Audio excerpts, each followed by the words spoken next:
E aí, pessoal, vamos continuar aqui na terceira parte desse estudo do terceiro capítulo, Blocos Econômicos. Nós vamos falar agora sobre Comunidade dos Estados Independentes, SEI. Esse SEI, ele surgiu no fim da União Soviética. Isso lá em 1991. O que aconteceu? Gente, vamos pensar o seguinte. Lá durante a Guerra Fria, a União Soviética, ela era um bloco, era um espaço geográfico composto por várias nações que compartilhavam do mesmo sistema político, econômico, social, cultural. E o que aconteceu? Quando houve o fim da Guerra Fria, com a hegemonia do capitalismo e o enfraquecimento do socialismo, o que aconteceu? Esses países membros do SEI, da União Soviética, se viram soltos. E aí, um parênteses, quem encabeçava a União Soviética era a Rússia. E a Rússia tinha um mecanismo de hegemonia dentro da União Soviética, fazendo com que as demais nações que faziam parte da União Soviética tivessem uma relação muito dependente economicamente da Rússia. Quando acabou a União Soviética, a Rússia se viu assim, numa situação ao qual que ele poderia perder todas as suas vantagens adquiridas durante muito tempo na manutenção dessa dependência da interdependência dos países à Rússia. E aí o que aconteceu? Para que houvesse uma continuidade dessa dependência dos países da antiga União Soviética para com a Rússia criou o SEI. Então, o SEI ele é um bloco econômico do sistema capitalista. Tá? Não, embora seja a Rússia o cabeça do SEI, a Rússia é capitalista, tá, gente, hoje. Então, esses países se viram na possibilidade de fazer parte de uma comunidade dos estados independentes. Por que eu estou botando bastante aspas nesse independente? Porque de independente mesmo, eles não têm quase nada, porque eles ainda continuam sendo grandes dependentes da economia russa, porque a Rússia acaba sendo o principal comprador de matéria-prima desses países que fazem parte do SEI, e a Rússia acaba sendo o principal fornecedor de produtos industrializados. Então, o vínculo estabelecido desde a União Soviética, ele meio que perdurou para o SEI, sendo que no SEI, alguns países deixaram essa dependência. A gente pode citar Letônia, Lituânia e Estônia. São 3 países que faziam parte da ex-União Soviética e que hoje não fazem parte do SEI. Hoje, a Letônia, Estônia e Lituânia fazem parte da União Europeia. E qual era o objetivo do SEI? Além de criar uma dependência econômica, também criar uma dependência nas relações políticas, militares e econômicas. Então, o SEI foi criado em 8 de dezembro de 1991. Tá ok? União Europeia. Vou até beber um pouquinho de água aqui, que a garganta está seca. A União Europeia é o bloco econômico mais integrado do mundo. Ele é o bloco econômico mais integrado, ele é o bloco econômico mais poderoso belicamente, e ele é o bloco econômico mais poderoso economicamente. Eu estou falando de bloco econômico, eu não estou falando de país isolado, tá ok? Vamos lá. Quais foram as fases de criação da União Europeia? Como eu falei lá no início, foi a Benelux, Bélgica, Holanda e Luxemburgo. Logo assim, no fim da Segunda Guerra Mundial, esses países se tornaram parceiros econômicos com o objetivo de estimular a economia dos países para o estímulo da economia após a Segunda Guerra Mundial. Depois foi criado o SECA, Comunidade Europeia de Carvão e Aço, e nesse caso entrou a Alemanha, Bélgica, Alemanha, França e Itália. Salvo engano é isso. Entraram nesse bloco depois. E olha que interessante, por que carvão e aço? carvão, eu tenho uma fonte de energia, e aço, matéria-prima. Duas coisas que são necessárias para movimentar a economia dos países. Depois da terceira fase, foi criado o Mercado Comum Europeu, o MCE, ou Comunidade Econômica Europeia. Era a mesma coisa, só tinha dois nomes, tá ok? Então, a primeira fase foi a Benelux, que muitos dizem que foi o embrião da União Europeia. Depois eu tive o SECA e a criação do Mercado Comum Europeu ou Comunidade Econômica Europeia.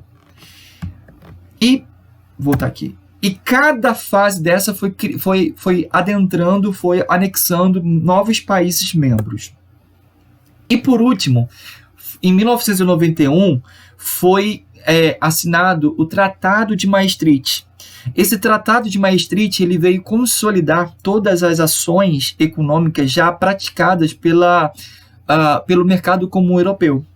Só que com a assinatura do Tratado de Maastricht, uma coisa aconteceu. Foi o seguinte, foi a criação de uma moeda única. Deixa eu pegar aqui a canetinha. A criação da moeda única. Será que tem como aumentar a canetinha? Não tem como não. Pega aqui, ó. Deixa eu pegar aqui. Caneta. Criação. Saiu. Criação da moeda única, que é o euro. Ou seja, a União Europeia é o único bloco econômico no mundo que possui uma moeda única, que é o euro. Vamos lá, características da União Europeia. Eu tenho o bloco mais integrado que eu falei anteriormente, é o mais rico, também falei. Livre circulação de mercadorias e pessoas, isso é muito interessante, gente, porque existem países que são tão vizinhos que a pessoa pode morar em um país e, de repente, trabalhar em outro país, e esse pêndulo temporário de troca de espaço geográfico é livre, porque se você tem um passaporte e lá tem um carimbo da União Europeia, você tem livre circulação dentro dos países membros. Possui um parlamento, olha gente, parlamento europeu. Esse parlamento ele vai ser responsável em discutir, em gerenciar todas as questões ligadas no bloco econômico. Isso é muito interessante. Sejam questões políticas, sociais ou até mesmo econômicas. E possui um banco, que é o Banco Central Europeu. Esse Banco Central Europeu ele vai ser o banco responsável em fabricar, distribuir e gerenciar a circulação do euro dentro da União Europeia. Tá ok? Mas olha interessante, União Europeia versus zona do euro. Existe alguma diferença? Não parece que é a mesma coisa? Não, não é, gente. Vamos lá. Quando eu falo em União Europeia, eu estou falando de um bloco econômico. E aí eu vou ter todos os países membros da União Europeia. Quando eu falo... Quando eu falo União Europeia, eu falo dos países membros do bloco da União Europeia. Quando eu falo zona do euro, eu estou falando dos países que possuem o euro como moeda única. Ok? Aqui, ó, 27 países da União Europeia. Então, aqui, ó, tudo que tiver em mostarda são países que pertencem à União Europeia. O que estão em laranja é que não pertence à União Europeia e não pertence a nenhum outro bloco econômico sem ser o SEI ou União Europeia. E em verde são os países que fazem parte do SEI, aquele bloco econômico lá da frente que eu falei. Então, recapitulando, aqui esse mapa eu tenho os 27 países membros da União Europeia, eu tenho os países que não fazem parte da União Europeia, que estão dentro da Europa, e eu tenho os países que fazem parte do SEI. Então, qual é a diferença da União Europeia e da zona do euro? Não é pré-requisito fazer parte da União Europeia você adotar o euro como moeda única. Não é. Ok? Então, o que acontece? Existem países que fazem parte da União Europeia, mas que não adotaram o euro como moeda única. Então, a zona do euro é a região, ou são os países que adotaram o euro como moeda única. Ok? Outra coisa interessante, a diferença entre blocos econômicos e blocos políticos. Como eu falei anteriormente, blocos econômicos são associações entre países com o objetivo de fortalecimento da economia dos países membros daquele bloco. Bloco político é uma outra pegada. Vamos dar como exemplo o BRICS. O BRICS é formado pelo Brasil, Rússia, Índia, China e África do Sul. Ou seja, o BRICS não é um bloco econômico, é um bloco político. Como são países tidos como países em desenvolvimento, eles isoladamente eles acabam não tendo uma voz nas tomadas de decisões mundiais. E aí, na competitividade ou na hora de impor a sua opinião no cenário mundial, esses países isoladamente acabam não tendo muita evidência.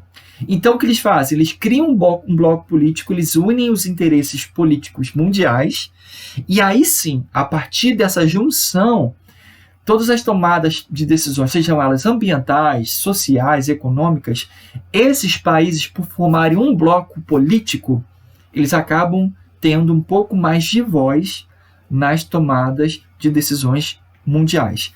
Então, quando eu falo bloco político, o objetivo é uma aliança política. Mas, por ter tanta integração política entre os países, acaba também tendo, sabe o quê? O desenvolvimento de algumas parcerias econômicas. A China, por exemplo, é um dos principais parceiros econômicos do Brasil. Mas, no bloco econômico, o objetivo principal não é o desenvolvimento econômico dos países membros, mas sim uma evidência cada vez maior, ou não evidência, mas talvez a palavra seria evidência, das opiniões desses países no cenário mundial, ok? Outro aqui é a Unasul. A Unasul é a União dos Países Sul-Americanos, que tem como objetivo, ao contrário do Mercosul, não apenas a economia, mas também aspectos sociais e culturais.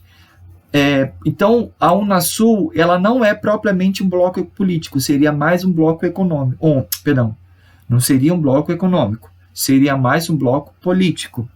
E os objetivos futuros da Unasul é uma integração física, energética, nas telecomunicações e outros aspectos. Ou seja, os países da Unasul, no futuro, há um objetivo de cada vez mais integrar esses países para, quem sabe, empresas que atuem dentro por exemplo, do Brasil, atuem com maior facilidade também nos países que fazem parte da Unasul, haja uma integração física, ou seja, as mercadorias e as pessoas poderiam transitar com maior facilidade sem nenhum tipo de impedimento, telecomunicações energéticas, enfim. Tá ok? Então é isso, pessoal.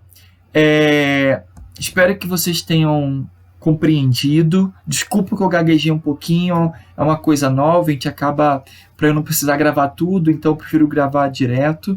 Se vocês tiverem alguma dúvida sobre qualquer assunto tratado aqui nesses 3 vídeos, eu peço a você que vá lá no nosso fórum, coloque lá sua pergunta e eu vou estar lendo. Se houver muitas perguntas, eu vou depois fazer um vídeo só respondendo essas perguntas. Mas, enfim, é isso. Posteriormente, eu vou colocar algumas atividades de revisão sobre esse tema. E é isso, tá bom? Um abração e até mais.